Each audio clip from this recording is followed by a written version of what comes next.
நமசிவாயம் வாழ்க, நாதன்தாள் வாழ்க. அனைவருக்கும் மயிலாடுதுறை ஜோதிடர் விஷால் விவர்தன் இனிய வணக்கம். வாழ்க வளமுடன். இனி நம்ம பார்க்கக்கூடிய பதிவு என்பதுங்க, நேற்று அதாவது 29/11/2024 அன்று திரு ஆதித்ய குருஜி ஐயா அவர்களுடைய குருஜி டிவி அதில் ஃபோன் லைவ் திரு குருஜி ஐயா அவர்கள் சொல்லிட்டு இருக்காங்க. அதில் தன்னுடைய மகனுக்காக அம்மா அவங்க ஜாதகம் கேட்குறாங்க. இந்தமாரி என்னுடைய பையனுடைய ஜாதகத்தினுடைய பலன் என்னங்க சார், இந்தமாரி ஜாதகத்தை பொறுத்த வரைக்கும் இந்த கிரகம் நீச்சமாயிடுச்சு, இந்த கிரகம் நீச்சமாயிடுச்சு, இதுமாரி லக்னாதிபதி பாதிக்கப்பட்டிருக்காரு, இது போன்ற அமைப்பெல்லாம் திதி சூனியத்தில் இந்த கிரகம் இருக்குது, இப்படிலாம் யோகி அவயோகி இது போன்றலாம் சொல்கிறாங்க, லக்னத்தில் மாந்தி இருக்குது என்றெல்லாம் சொல்கிறாங்க சார். இது சுத்தமாக சரியில்லை, ஜாதகத்தினுடைய அமைப்பே சரியில்லை என்றெல்லாம் சொல்கிறாங்களே, இதனுடைய பலன் என்ன அப்படின்னு அந்த தாய் கேட்குறாங்க, தன்னுடைய மகனுக்காக கேட்குறாங்க. அப்போ திரு குருஜி ஐயா அவர்கள் அதற்குண்டான பலனை சொல்கிறாங்க. இதெல்லாம் பலன் இல்லைம்மா, பலன் எங்கே உள்ளது, இங்கே சுபத்துவமான கிரகம் இருக்கா, அது பாவத்தம் அடைந்திருக்கா, என்ன தசை நடைமுறையில் போயிட்டு இருக்கு, இது போன்ற விஷயங்களை நம்ம ஆர்வம் செலுத்தினுடைய திதி சூனியம், முடக்கு ராசி, யோகி அவயோகி இது போன்ற விஷயங்களில் பலன் இல்லை அப்படின்னு சொல்லி அதற்குண்டான விளக்கத்தை திரு குருஜி ஐயா அவர்கள் சொல்கிறாங்க. அந்த ஜாதகத்தை பொறுத்த வரைக்கும் பிறந்த தேதின்னு பார்க்கும்போது 22/3/1997, மார்ச் 22/1997 இரவு மணி 11:21 PM இரவு பிறந்திருக்காங்க. சேலம் பிறந்த ஊர். இப்போ இந்த ஜாதகத்தை பொறுத்த வரைக்கும் பார்க்கும்போதுங்க, சிம்ம ராசி பூர நட்சத்திரம், சிம்ம ராசியில் பிறந்திருக்காரு, பூர நட்சத்திரத்தில் பிறந்திருக்காரு. லக்னத்தை பொறுத்த வரைக்கும் பார்க்கும்போது லக்னம் விருச்சக லக்னம், விருச்சக லக்னத்தில் பிறந்திருக்காரு. விருச்சக லக்னத்துக்கு லக்னாதிபதி யாரு, லக்னாதிபதி என்று சொல்லக்கூடிய ஒரு செவ்வாய் 11ஆம் இடத்துல அமர்ந்திருக்காரு. அதாவது கிரக நிலைகளை சொல்லும் போதுங்க, லக்னத்திற்கு 11ஆம் இடத்துல செவ்வாய் ராகுவோட இணைஞ்சிருக்காரு. பௌர்ணமி சந்திரன், அதாவது நாளைக்கு பௌர்ணமி ஆகக்கூடிய நிலையில சந்திரன் இருக்காரு. அதே மாதிரி 3ஆம் இடத்துல குரு இருக்கின்றார். 5ஆம் இடத்துல புதன், சனி, சூரியன், சுக்கிரன், கேது 5 கிரகம் 5ஆம் இடத்துல அமர்ந்திருக்கு. இதுல என்ன பலன் சொல்றாங்க ஜோசியர் சொன்னாங்க அப்படின்னா, குரு நீச்சம் ஆயிட்டாருங்க, புதன் நீச்சம் ஆயிட்டாரு, சுக்கிரன் சனியோட இது போன்ற கிரகத்தோட இணைஞ்சிட்டாரு, கேதுவோடலாம் இணைஞ்சிட்டாரு, லக்னாதிபதியும் செவ்வாய் ராகுவோடலாம் இணைஞ்சிட்டாரு, இது போன்ற அமைப்பெல்லாம் சொல்றாங்க. அப்போ ஒன்றும் சாதகத்தன்மையில இல்லைங்க ஜாதகம்னு சொல்றாங்க. இப்போ இந்த ஜாதகத்துடைய பலன் பார்க்கும்போதுங்க, எல்லா கிரகங்களும் சுபத்துவமாக இருக்கின்றன, எல்லா 9 கிரகங்களும் வலிமையாக இருக்கின்றன. எப்படி லக்னத்துக்கு 3ஆம் இடத்தில் அமர்ந்திருக்கின்ற குரு நீச்சம் பெற்றிருந்தாலும் சந்திர அதியோகத்தில், இந்த இடத்துல சந்திரன் பௌர்ணமி சந்திரனாக, அதாவது சுக்லபட்சம் சதுர்த்தசி அன்னைக்கு பிறந்திருக்காரு. அந்த சந்திரனுக்கும் ராகுவோட டிகிரி அடிப்படை வித்தியாசம் 13 டிகிரி விலகி இருப்பார். இந்த இடத்துல சந்திரன் சிம்மத்தில் இருப்பார், சிம்ம ராசி பூர நட்சத்திரம். அந்த சந்திரனுக்கு செவ்வாய்க்குள்ள டிகிரி வித்தியாசம் 8 டிகிரியில் லக்னாதிபதி சுபத்துவமா இருப்பார். பிளஸ் இந்த சந்திர அதியோகம் பெற்ற குரு, இந்த இடத்துல குரு நீச்சமானாலும் சந்திர அதியோகத்தில் வலிமை பெறுகின்றார். பிளஸ் குருவும் சனியும் பரிவர்த்தனை, 3ஆம் இடத்தில் இருக்கக்கூடிய குருவும் 5ஆம் இடத்தில் இருக்கக்கூடிய சனி பரிவர்த்தனை பெற்ற கிரகம் காரகத்துவத்தை வலுத்து தரும். அப்ப குழந்தை பாக்கியெல்லாம் உண்டுதான். அப்ப குழந்தை பாக்கிய விஷயத்திலையும், ஏன்னா நம்ம எடுக்கும்போது குழந்தை பாக்கியெல்லாம் உண்டா இந்த பையனுக்கு அப்பெல்லாம் கேட்கிறாங்க. பரிவர்த்தனை பெற்ற கிரகம் காரகத்துவத்தை தரப்போகுது. அப்ப அந்த அமைப்பு வலிமையாக இருக்கின்றது. திருமணம் இப்போதைக்கு உண்டா என்று குருஜி எடுக்கும்போது திருமணம் அதற்குண்டான அமைப்பு தற்போதைக்கு இல்ல. ராகுதசை வரட்டும், ராகு தான் குருவின் பார்வையும் உச்ச சுக்கிரனுடைய பார்வையும் பெற்ற ராகு தான் திருமணத்தை கொடுப்பாரு. இப்போதைக்கு திருமணம் இல்லாம சிம்ம ராசிக்கு அஷ்டம சனி அடுத்தது மார்ச் மாதம் வர இருக்குது. அப்படிங்கிறப்ப இந்த காலங்களில் திருமணத்துக்கான அமைப்பெல்லாம் இல்ல. 30 வயதுக்கு பிறகு இந்த பையனுக்கு திருமணம் நடக்கும், நல்லா தான் இருப்பாரு, ஜாதகம் நல்லா அற்புதமான ஜாதகமாக தான் இருக்குது. அதற்காக நான் அம்பானி ஆயிடுவார், அப்படி ஆயிடுவார், இப்படி ஆயிடுன்னு சொல்ற, அவருக்கு உண்டான அடிப்படை தேவைகள் எல்லாம் கிடைக்கும், நல்ல நிலையில் இருப்பாரு. நல்ல லக்னத்திற்கு 7ஆம் இடத்தை குரு பார்க்கின்றார், ராசிக்கு 7ஆம் இடம் சுத்தமா இருக்கு, ராசிக்கு 7ஆம் இடத்தை அதே பௌர்ணமி சந்திரனுடைய பார்வை இருக்கு, லக்னத்திற்கு 7ஆம் இடத்தை குரு பார்க்கிறார், 7ஆம் அதிபதி உச்சம் பெற்றிருக்கின்றார். அப்ப இந்த அமைப்புல இருக்கும்போது கண்டிப்பாக மனவாழ்க்கை கூட சிறப்பாக தான் இருக்கும், நல்லா தான் இருப்பாரு அப்படின்னு சொல்லி இந்த ஜாதகத்திற்கு திரு குருஜி ஐயா அவர்கள் பலன் சொல்றாங்க. அப்ப பலன் எங்கே உள்ளது, பலன் சுபத்துவம் பாவத்துவம். அப்ப அந்த சந்திரனை பாருங்க, ஒளிபொருந்திய சந்திரனாக ராகுவிடம் இருந்து 13 டிகிரி விலகி இருக்காரு. சிம்மத்துல சந்திரன் இருக்காரு, கன்னி வீட்டுல ராகு இருக்காரு. ஆனா சந்திரனுக்கும் ராகு 4.57, அதாவது 5 டிகிரில ராகு இருக்காரு. அப்ப 22 டிகிரில உள்ள சந்திரன் ஒரு 13 டிகிரி விலகி இருக்கார். பிளஸ் அந்த சந்திரனை ஒளிபொருந்தில் இருக்கின்றார். இந்த செவ்வாய் ராகு இணைவை குரு பார்க்கின்றார். இந்த இடத்துல குருவின் பார்வை 18 டிகிரி 15 டிகிரி விலகி இருந்தாலும் இந்த இடத்துல சந்திரன், இந்த குரு இந்த இடத்துல வலிமையாக இருக்கின்றார். எப்படி இருக்கார் வலிமையாக, சந்திர அதியோகத்தில் இருக்கின்றார். குரு சந்திர அதில் ரெண்டுக்கும் 5 கூடிய குடும்பாதிபதி, 5 கூடிய குழந்தை ஸ்தானாதிபதி, அதிர்ஷ்ட ஸ்தானாதிபதி சொல்லக்கூடிய குரு சந்திர அதியோகத்தில் இருக்கின்றார், பரிவர்த்தனை பெற்றிருக்கின்றார். சந்திர அதியோகத்தில் புதன் இருக்கின்றார், சந்திர அதியோகத்தில் சுக்கிரன் இருக்கின்றார். அப்ப எல்லாமே சந்திர அதியோகத்தில் வலிமையான அமைப்புல இருக்கு. 8ஆம் அதிபதி என்று சொல்லக்கூடிய அந்த புதன் நீங்க பாருங்க, புதன் 5ஆம் இடத்துல நீச்சம், சந்திர அதியோகம் அற்புதமான ஒரு விதி இருக்குல்ல. அப்ப அந்த சந்திர அதியோகத்தில் புதன் இருக்கின்றார், சந்திர அதியோகத்தில் உச்ச சுக்கிரன் இருக்கார், சுக்கிரனே உச்சம் பெற்றிருக்கின்றார், சனியோடு சூரியனோடு கூடி இருந்தாலும் கூட சந்திர அதியோகம் அதற்கு நிவர்த்தி. அப்ப 7ஆம் அதிபதி உச்சம் பெற்று 5ஆம் இடத்திலே இருக்கின்றார். அப்ப ஜாதகம் வலிமையான 7ஆம் இடத்தை குரு பார்க்கின்றார். 7ஆம் இடத்தை சந்திர அதியோகம் பெற்ற சுபத்துவமான குருவினுடைய பார்வை 7ஆம் இடத்துக்கு. அப்ப மனைவி குழந்தையுடைய அமைப்புல நல்ல ஒரு வளமான வாழ்க்கையை வாழக்கூடிய அற்புதமான ஜாதகம் அப்படி சொல்லி, அப்ப மற்ற விஷயங்களை நீங்க சீர்தூக்கி பார்க்காதீங்க.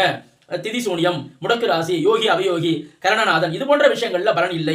பலன் எங்கே உள்ளது ஜாதகத்தை பொறுத்த வரைக்கும், அந்த கிரகம் சுபத்துவமாக 9 கிரகம் வலிமையாக இருக்கின்றது. சந்திரன் ஒளிபொருந்தில் இருக்கின்றார், ராகு செவ்வாயும் குருவின் பார்வை இருக்காங்க. குருவின் வீடுகளில் புதன், சனி, சூரியன், சுக்கிரன், கேது இருக்காங்க. அப்ப எல்லா கிரகமும் குருவின் தொடர்பை பெற்று இந்த ஜாதகம் நல்ல நிலையில இருக்கக்கூடிய ஜாதகம் தான். அப்ப நல்லாதாங்க இவர் இருப்பாரு. இந்த மாதிரி விஷயங்கள்லாம் எதுவுமே கிடையாது. இது நிச்சயமாயிடுச்சு அது நிச்சயமாயிடுச்சு என்று சொல்ல வேண்டிய அமைப்பு இல்லைங்க அப்படி சொல்லி இந்த ஜாதகத்திற்கு திரு குருஜி ஐயா அவர்கள் பலன் சொல்றாங்க. இப்போ பலனை நம்ம பார்க்கும்போது இது போன்ற விஷயங்கள்ல இதெல்லாம் துணை அமைப்புகளாக வரும். அது போன்ற விஷயங்களே பார்க்கலாம். ஆனால் அதை விட மிக முக்கியமாக அந்த கிரகம் சுபத்தமாக இருக்கின்றதா, லக்னாதிபதி வலுவாக இருக்கின்றார். லக்னாதிபதி 11ஆம் இடம் லாபஸ்தானத்திலே இருக்கின்றார். இருப்பினும் அந்த குருவினுடைய பார்வை எங்கே கிடைக்கின்றது? ராகுவோட கூடப்பட்டிருந்தாலும் கூட குருவின் பார்வை இந்த இடத்துல 19 டிகிரியில் இருக்கக்கூடிய குரு ஒரு டிகிரியில் உள்ள செவ்வாயை பார்ப்பாரா? வலிமை, அதாவது 18 டிகிரியில் குறைவான சுபத்தத்தை பெறுகின்றார் தான். ஏன்னா இங்க அவர் வந்து பௌர்ணமி சந்திரனோட கூட 8 டிகிரியில் இணைஞ்சிருக்கார். 8 டிகிரி அடைஞ்சிருக்கார். ராகு முழுமையாக மிக நெருக்கமாக சந்திரனோடு செவ்வாயோடு இணையவில்லை. 13 டிகிரி வித்தியாசம் இருக்கார். செவ்வாயோடு ராகு டிகிரி அடிப்படையில் 4 டிகிரியில் இணைந்திருந்தாலும் குருவின் பார்வை அங்கே வந்துருது. குரு கூட இந்த இடத்துல நீச்ச குரு, முழுமையாக ஒளி இழந்த குரு அப்படின்னு சொல்ல முடியாது. ஏன் அப்படின்னா சந்திர அதியோகத்துல குரு தான் இழந்த வலிமை மீண்டும் பெறுகின்றார். அப்படிங்கிற பாயிண்ட்ல இங்க குருவினுடைய பார்வை செவ்வாய் ராகு பெறுகின்றார். அப்ப இந்த பையன் வேலைக்கு போயிட்டு இருக்காரு, ஓரளவுக்கு சம்பாதிச்சிருக்காரு. பிற்காலம் நல்லா இருக்குமா? பிற்காலம் நல்லா தான் இருக்கும். அப்ப உச்ச சுக்கரனுடைய பார்வையையும் குருவின் பார்வையும் வாங்கிய ராகு தான் திருமணத்தை கொடுப்பாரு, குழந்தை பாக்கியத்தை கொடுப்பாரு, நல்ல நிலையை கொடுப்பாரு அப்படின்னு சொல்லி இந்த ஜாதகத்திற்கு திரு குருஜி ஐயா அவர்கள் பலன் சொல்றாங்க. அப்ப எல்லா விஷயத்தையும் நம்ம எப்படி சீர்தூக்கி பார்க்கணும்? அந்த கிரகம் சுபத்தமாக இருக்கின்றதா, பாவத்தமாக இருக்கின்றதா என்ற அடிப்படையில் பார்க்கும்போது மட்டுமே நம்மளால அந்த ஜாதகத்திற்கு உண்டான முழுமையான பலன் கிடைக்கும் அப்படின்னு சொல்லலாங்க. இதை தொடர்ச்சியாக திரு குருஜி ஐயா அவர்கள் பேசிய வீடியோவும் இதோடு இணைந்து வருங்க. நன்றி, வணக்கம். வாழ்க வளமுடன், வாழ்க வையகம், வாழ்க பிரபஞ்சம். சேலத்துல இருந்து பேசுறீங்களா? யாருக்கு ஜாதகம் பார்க்க போறீங்க? பிறந்த தேதி, பிறந்த நேரம், பிறந்த இடம் சொல்லுங்கம்மா. 22/3/97 1997. பிறந்த நேரம் 11:21 PM. 11:21 PM. பிறந்த இடம் சேலம். சேலம். ராசி நட்சத்திரம் லக்னம் சொல்லுங்கம்மா. அவனுடைய ராசி சிம்ம ராசி. சிம்ம ராசி, விருச்சிக லக்னம். என்ன கேள்வி கேட்கணுமா? அவன் திருமணம் பத்தி தான் எல்லாம் கொஞ்சம் குழப்பறாங்க. சிம்ம ராசி, விருச்சிக லக்னம், பூர நட்சத்திரம். ஆமாங்க சார். ராசிக்கு 2ல செவ்வாய் ராகு, ராசிக்கு 8ல சனி. இந்த 8 7ல ஆனா 7ஆம் அதிபதி உச்சமாகி 7ஆம் வீட்டை குரு பார்க்கறாருல. யார் குழப்பம்னா என்ன? அஷ்டம சனி நடக்கிறதுனால சின்ன சின்ன பிரச்சனைகள் வரும். திருமண அமைப்புகள் வந்து ராகுதசை 2026ல தான் ஆரம்பிக்குது. ராகுதசை குரு பக்தியில தான் தகப்பேன். ராகுதசை சந்திர பக்தி, இப்போ ராகுதசை சூரிய பக்தி, சுக்கிர பக்தி நடக்க போகுது செவ்வாய் தசையில. செவ்வாய் தசையில சுக்கிர பக்தியில திருமணம், பூர நட்சத்திரம், பௌர்ணமிக்கு நேரத்தில் இருக்கிறார். இந்த மாதிரியான அமைப்பு ராசிக்கு 7ல நல்லா இருக்கு, லக்னத்திற்கு 7 நல்லா இருக்கு, ராசிக்கு 7ஆம் அதிபதி உச்சமா இருக்கு, லக்னத்திற்கு 7ஆம் அதிபதி உச்சமா இருக்காரு. சரி, ராசிக்கு 8ல சனி. ஏமா கல்யாணம் இப்போ ஆகாதுமா, 30 வயசுல தான் கல்யாணம் ஆகும், பொறுமையா இருக்கா. ராகுதசையில தான் கல்யாணம் ஆகும். ஏன்னா ராகுதான் சுக்கிரன் பார்த்து, அதாவது நான் இப்போ கூட யாரோ ஒருத்தர் சொன்னேன், தான் பார்த்த கிரகத்தின், தான் இருந்த கிரகத்தின் பலன்களை செய்யக்கூடிய ராகுதான். சுக்கிரன் கல்யாணத்தை செவ்வாய் தசையில சுக்கிர பக்தியில கல்யாணம் கொடுக்க மாட்டார். ராகுதா வந்து புதனுடைய வீட்டில் சுக்கிரனுடைய பார்வையில் இருக்கிறார். ராகுதசையில தான் இவனுக்கு கல்யாணம். ராகுதசை குரு பக்தியில இவன் தகப்பேன். 2029ல கையில குழந்தை. அப்ப 2027ல 30 வயசுல தான் கல்யாணம் ஆகும். 30 வயசுக்கு முன்னாடி கல்யாணம் ஆகாது. கல்யாண அமைப்புகள் இல்லவே இல்லை. ஆனா கல்யாணம் நல்லா இருக்கும், கவலைப்படாதீங்க. முதல் குழந்தை பெண் குழந்தை, 3ஆம் அதிபதியும் 5ஆம் அதிபதியும் பரிவர்த்தனை அடைந்திருக்கிறதுனாலையும், என்னதான் வந்து புதன் வந்து நீச்சத்தை அடைந்திருந்தாலும் சந்திராதிபத்தில் வலுவாக இருக்கின்ற காரணத்தினாலையும், குருவும் நீச்சத்தில் இருந்தாலும் சந்திராதிபத்தில் வலுவாக இருக்கிறார். அதாவது பங்குனி உத்திரத்துக்கு முதல் நாள் பிறந்த நல்ல, பௌர்ணமிக்கு முதல் நாள் பிறந்த நல்ல ஜாதகம். சரிங்களா? குரு நீச்சம் ஏமா இந்த திதி சூனியன்றது மட்டும் கேட்டாச்சுன்னா நீங்க அந்த ஜோசியரை விட்டு வெளியே போடுங்க. இந்த திதி எல்லாமே நீக்கும். 2 5 8 11 எல்லாமே நீக்கும். அட பாருடா. சரி இருங்கம்மா, உங்களுக்கு கொஞ்சம் விரிவாவே சொல்றேன், கொஞ்சம் கேட்டுக்கங்கம்மா. அதுவும் இந்த திதி சூனியம்ல என் மாணவர்களுக்கு அப்படியே காதை பொத்திக்கிங்கன்னு சொல்லக்கூடிய வார்த்தையை, இந்த திதி யோகம் கரணம் திதி சூனியம் நட்சத்திரம் இப்படிலாம் சொல்றாங்கன்னா அவங்க கிட்டே போவாதீங்கம்மா. உங்களுக்கு ஜோசியம் தெரியாது, ஓப்பனா சொல்றேன். அவங்களுக்கு தெரிஞ்ச ஜோசியம் லக்னாதிபதியும் நீ வக்ரம். சரியாமா, இது வேண்டாமா, இது வேண்டாம், தேவையில்லாத விஷயங்கள். பயமுறுத்தத்தான் செய்வாங்க. உண்மையை சொல்றேன், 30 வயது வரைக்கும் ஒன்றும் இல்லை தான் திருமண வாழ்க்கை நல்லா இருக்கும். ஏன் நல்லா இருக்கும்னா, லக்னத்திற்கு 7ஆம் அதிபதி உச்சனாகி லக்னத்துக்கு 7ஆம் இடத்தை குரு பார்க்கறதுனால நல்லா இருக்கும். இங்கே குரு நீச்சமாக தான் இருக்கிறாரு. ஆனா பரிவர்த்தனை அமைப்புகளில் தன்னுடைய பரிவர்த்தனை பெற்ற கிரகங்கள் தன்னுடைய காரகத்துவத்தை வலுத்து செய்யும் என்பது நான் நிறைய ஆன்லைன் கிளாஸ்ல சொல்லி கொடுத்துருக்கேன். பௌர்ணமி சந்திரனுக்கு 6வது இடத்தில் இருக்கக்கூடிய குரு சந்திர அதியோகத்தில் இருக்கிறார். அதனால உங்க பையனுக்கு இந்த நீச்சம் கணிக்க வேண்டாம். குருவும் நீச்சம், புதனும் சந்திர அதியோகத்தில் இருக்கிறார், குருவும் சந்திர அதியோகத்தில் இருக்கிறார். அம்மா, விதிகளை பார்க்க தெரிந்த எவருக்குமே விதி விளக்குகளை பார்க்க தெரியாது. நிறைய பேர் ஜோசியத்தில் தடுமாறுது இந்த இடத்துல தான். இந்த ஜாதகம் அப்படிலாம் ஒன்றும் கெட்டு போகாத நல்ல ஜாதகமா. குரு வந்து உண்மையிலே நல்லா இருப்பாமா? எனக்கு பொய்யெல்லாம் சொல்ல. நான் இப்ப கேக்குறேன், வயசு இப்பவே 27 வயசு ஆகுது. இப்பவே உங்க பையன் நல்லா தானே இருக்கிறாரு? நல்லாதான் இருக்கான். அவனே சம்பாதிக்கிற மாதிரி சூழலா இருக்கு வீட்டுக்கு. அவன் தான் அதுதான் அப்படியே. என்னமா சொல்றீங்க? அவன் தானே சம்பாதிக்கணும், அவனுக்கு பதிலா நீங்களா சம்பாதிக்க முடியும்? இல்ல அந்த அளவுக்கு கஷ்டம் அப்படியே ரொம்ப சிரமத்துல போயிட்டு இருக்குது. முதல்ல ஒரு பையன் 27 வயசு பையன் சம்பாதிக்கிறான்றதே பெரிய விஷயமாச்சுமா. சம்பாதிக்கிறான்ல, வீட்டுல படுத்து தூங்கிட்டு இருக்கல. அப்புறம் என்ன, வேலைக்கு போறான், வேலைக்கு போறான், அரை காசு உத்தியோகம்னால வேலைக்கு போறான்லமா, வேலைக்கு போவான், பொறுப்புள்ளவனா இருப்பான். இந்த ஜாதகத்துல எல்லா கிரகங்களும் சுபத்துவமா இருக்கின்றன. அதான் பெரிய விஷயம். இதெல்லாம் யாருக்குமே தெரியும்? திதி சூனியம்னு சொல்ற எந்த ஜோசியருக்கும் இது தெரியாதுமா. இந்த ஜாதகத்துல சுக்கிரனோடு எல்லா உச்ச சுக்கிரனோடு கிட்டத்தட்ட 4-5 கிரகங்கள் தொடர்பு கொண்டு சந்திர அதியோகத்துல சுக்கிரனும் புதனும் அமைஞ்சு செவ்வாய் ராகு 2 பேருமே குருவோட பார்வையில இருந்து சந்திரன் தானே ஒளிபரந்திய சந்திரனாகி 9 கிரகங்களும் சுபத்துவமா இருக்கு. எத்தனை பேருக்கு தெரியும்? என் மாணவர்களுக்கு இது புரியும். மாணவர்களுக்கு இந்த மாதிரியான ஜாதகங்களை நான் நிறைய 11ல தான் ராகு உட்கார்ந்திருக்காரு, இருந்துட்டு போறாரு. 11ல தான் ராகு, 11ல ராகு கிட்டத்தட்ட 15 டிகிரிக்குள்ள குருவின் பார்வையில் இருக்கிறாரு. செவ்வாயோட சேர்ந்தாலும் என்ன, செவ்வாய்க்கும் ராகுக்கும் குரு பார்வை இருக்கலாமா? ஜோசியத்தை ஜோசியமா பாருங்கம்மா. தயவுசெய்து இந்த திதி சூன்யம் யோகம் கரணம் நட்சத்திரத்தை பத்தி பேசுறவங்க சொல்லிட்டாங்க. லக்னத்திலயும் மாந்தி எல்லாமே கிரகங்கள் எல்லாமே போச்சு. பையன் வீட்டுல படுத்து கிடக்கான்னு சொன்னாங்களா? அதாவது ரொம்ப சிரமம் அப்படி இதெல்லாம் கேட்கல உங்க பையன் ஏமா இப்ப நான் கேட்கறதுக்கு தயவு செய்து ஒரு பதில் சொல்லுங்கம்மா. 27 வயசு பையன் எப்படி இருப்பானோ அது மாதிரி ஒரு வேலைக்கு பொறுப்பா போய்கிட்டு தானே இருக்கான் உங்க பையன். போயிட்டு தான் இருக்கு. அப்ப அப்படிதானே வீட்டுல ஒண்ணு படுத்துக்கிட்டு சோம்பேறியா கிடக்கல, இல்லைங்க. நல்லா தானே அதே இருக்கான். போல அம்மா வந்து கூட இருக்க கூடாது அப்படிங்கிற மாதிரி ஐயோ சொல்றாங்க. அம்மா நீங்க ஜோசியர்ட்ட போகலாமா, நேரா கடவுள்கிட்ட போயிட்டீங்க.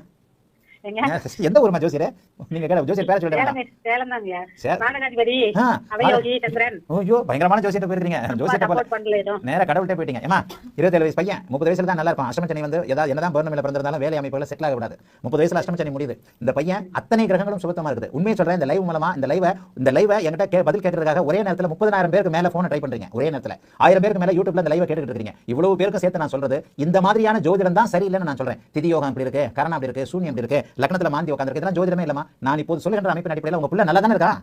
நல்லா தாங்கயா. முன்னேற்றத்துக்கு அடுத்த கட்டத்துக்கு 27 வயசுல ஒன்னும் அம்பானியாகவோ டாடா பிர்லாவோ எல்லாம் ஆயிட முடியாது. படிப்படியா தான் முன்னேற முடியும். 27 வயதுக்குரிய வளர்ச்சி. நான் கூட 27 வயசுல இப்படிலாம் இல்ல, இப்படிலாம் ஜோசியம் இல்ல. நான் அந்த நேரத்துல எனக்கு தெரிஞ்ச அளவுக்கு அறிவு கொஞ்சம் குறைவா தான் இருந்தது.